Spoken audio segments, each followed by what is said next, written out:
years, to a time when the emperor first became a symbol of his country and of all Africa. Only a veteran can now remember when the last and most brutal chapter of the European scramble for Africa began. 1935, Italy claimed Ethiopia and Mussolini's troops invaded. Arriverà al benessere, alla potenza e alla gloria!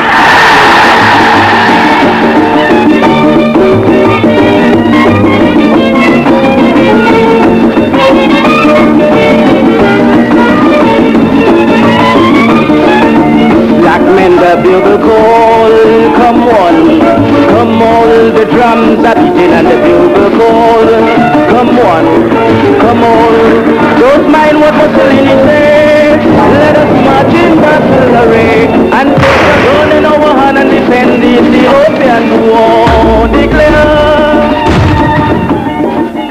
At the League of Nations in Geneva, the emperor went to plead Ethiopia's just cause. The League, fearful of a shadow which would turn into the Second World War, did nothing. Shamefully, the great powers left Ethiopia to Mussolini and the emperor to lonely exile in England. His Majesty Negus Haile Selassie, I call upon the first delegate of Ethiopia. Nowhere, I think, was the emperor's tragedy felt more deeply than among the black people of the West, the slave descendants in North America and the Caribbean.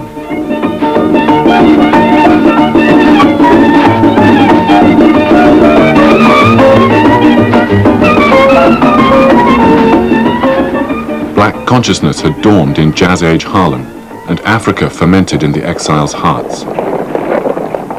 Many supported a black activist called Marcus Garvey, and when he demanded Africa for the Africans and repatriation to the homeland, they saw Ethiopia as a special symbol of the whole continent.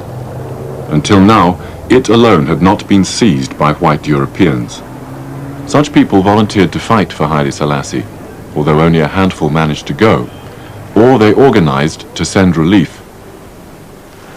Black Americans rallied towards the cause, and black Jamaicans likewise, and so the organization was formed in New York, 105th to 1 Lennox Avenue, New York, and as Ethiopian World Federation Incorporated.